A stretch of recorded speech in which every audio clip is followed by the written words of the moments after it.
මෑත කාලීනව වඩාත් කතා බහට ලක්වූ සිනමා නිර්මාණයක් වන සූරයා චිත්‍රපටය තිරගතවීම කල්ටියාම ඒ පිළිබඳව සිනමා රසවතුන් අතර මහත් උනන්දුවක් තියෙනව අපි දැක්කා. ඒත් චිත්‍රපටය තිරගත වෙලා සිනමා ශාලාවල මිනිසුන්ගෙන් කිරිලා ඉතිරිලා තියෙද්දී එහි නිෂ්පාදක දිනේෂ් මුතුගලට හොඳටම තරහ යන වැඩක් වෙලා. අපි මේ කියන්න හදන්නේ ඒ ගැන. ඉතින් වීඩියෝ බලන්න කලින් අපේ channel එක subscribe කරලා අපිත් එක්ක එකතු වෙන්න කියලා ආරාධනා කරනවා.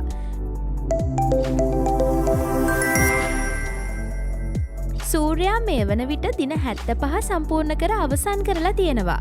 බොහෝ දෙනා තුළ මේ ගැන පැවති අසීමිත කුතුහලය චිත්‍රපටය තිරගත වීමට පෙර සිටම ප්‍රතිචාර ලැබීමට තරම් හේතු කාරණා වුණා කිව්වොත් තමයි හරි. කොහොම නමුත් එවන් පසුබිමක ඕනෑම කලා නිර්මාණයකට පොදුවේ එල්ලවෙන විවේචන සූර්යා කෙරෙහිද එල්ලවෙමින් පවතිනවා කියලයි පේන්නේ. ඒ අතරේ චිත්‍රපටය අසාර්ථක බවට සමාජ මාධ්‍ය ඔස්සේ හුවමාරු වන සටහන් දකින්න පුළුවන්. ඉතින් මේ ගැන ජනප්‍රිය උපකාරක පන්ති දේශක ඒ වගේම මේ සූර්යා චිත්‍රපටයේ නිෂ්පාදක දිනේෂ් මුතුගල මෙහෙම කතාවක් කියනවා. ආදායම මිලියන 100 පසු කරමින් සිටින සූර්යා අසාර්ථකයයි කියා සිටි පෝස්ටුවක් දුටුවෙමු. සූර්යාට දින 75 සම්පූර්ණ වන්නේ අදය. දින 75ක් සිනමා නිර්මාණයක් පැවතීම කෙබඳුදැයි දන්නේ සිනමාවට සම්බන්ධ අයෙක්මය. මේ වන විට දර්ශනවාර 120කට ආසන්න ප්‍රමාණයක් හවුස්ෆුල්ය. මෑත භාගයේ ආසන්න වසර ගණනාවක් තුළ හවුස්ෆුල් වී නොමැති සිනමා ශාලා කිහිපයක්ම ඒ අතරය. විශේෂයෙන්ම කුරුණෑගල සඳලංකව වැනි පැරණිම සිනමා ශාලාද ඒ අතර වේ. මිනුවන්ගොඩ විජය සිනමා ශාලාව වැනි සිනමා ශාලා කිහිපයක්ම විවෘත වූ පසුව පළමුවෙන්ම හවුස්ෆුල් වූයේ සූර්යාගෙනි. සූර්යා ඉකුත් දින කිහිපය ඇතුළත ප්‍රේක්ෂකයින් 1,95,000 ඉක්ම වූ දැවැන්ත ප්‍රේක්ෂක ජනගඟක් එක් වූ මෑත කාලයේ වේගවත්ම ප්‍රේක්ෂක වැළඳ ගැනීමක් පෙන්වූ නිර්මාණයයි. මේ අමුණා ඇති අසාර්ථක කතාව සිනමාවේ මාෆියාවයි. මේ මාෆියාව විසින් ලාංකීය සිනමාව වෙලාගෙන ඇති බව කිව යුතුමය. මේ මාෆියාවේ අරමුණ තමන් යැපෙන කණ්ඩායම් කිහිපයක් අතර පමණක් නිර්මාණ රඳවා ගැනීමත්. නව පිරිස්වලට එකී අවස්ථාව ඇසිරීමත් වේ. මේ මාෆියාව සිනමාවේ පමණක් නොවේ ටියුෂන් වලද එසේමය. එහෙයින් අපට මේවා හොඳින් හුරුපුරුදිය.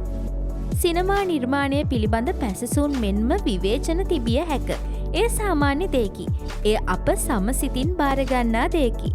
නමුත් ආදායම් මතින් සහ ප්‍රේක්ෂක සංඛ්‍යාව අතින් අතිශය සාර්ථකත්වයට පත් නිර්මාණයක් මෙසේ හැල්ලු කරන්නට උත්සාහ දැරීම අතිශය කුහක මානසිකත්වයක යටි අරමුණක් බැව් කිව මනාය.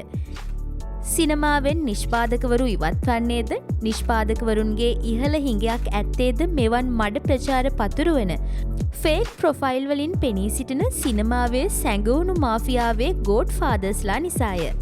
සිනමාවට නිෂ්පාදකවරු අවැසි කාලයේ එකී සිනමාවට සිනමාවාර 120කට ආසන්න ගණනක් හවුස්ෆුල් කර නිර්මාණයක් දායාද කළ නිෂ්පාදකවරයෙක්ව රැකගන්නවා විනා මෙවන් අසත්‍ය ප්‍රචාර පතුරෝමින් සිනමාවම මලබැඳීමට ලක්කරවීම අතිශයින් කනගාටුදායකය. අවසානය කියන්නට ඇත්තේ මෙයයි. සූර්යා අපගේ පළමු නිෂ්පාදනයයි. තරුණ පරපුර වල්මත් නොවන මව්වරුන්ට පුතුන් සමගත් පියවරුන්ට දියණියන් සමගත් එක්ව නරඹන්නට හැකි සුජාත නිර්මාණ ඉදිරියේදී අප සැලසුම් කර ඇත්තෙමු. ඒවාටද මෙම ගල් මුල්ම එල්ල විය හැක. අපේ ශක්තිය අපේ ආදරණීය ප්‍රේක්ෂක ජනතාවයි. ඔබේ ආදරය අපේ ශක්තියයි. මෙවන් පිළිකුල් සහගත මඩ ප්‍රචාර සහ කුමන්ත්‍රණ පරදා සිංහල සිනමාවෙත් රටේ උන්නතිය උදෙසාත් ඔබේ ආදරය සහ සහයෝගය අප සෙනෙහසින් බලාපොරොත්තු වන්නෙමු. ඔබට ජය. සිංහල සිනමාවටත් ජය. දිනේෂ් මුතුගල සූර්යා නිෂ්පාදක. දිනේෂ් මුතුගලට හොඳටම තරහ ගිහින් වගේ නේද? සිනමාවේ හැමෝටම මේ වගේ අත්දැකීම් වලට මුහුණ දෙන්න වෙනවා ඉතින්. කොහොම වුණත් ඉස්සරහට මොකද වෙන්නේ කියලා අපි බලන්නෙමු. එතකන් අපේ channel එක subscribe කරලා bell icon එක click කරලා තියාගන්න අමතක කරන්න එපා.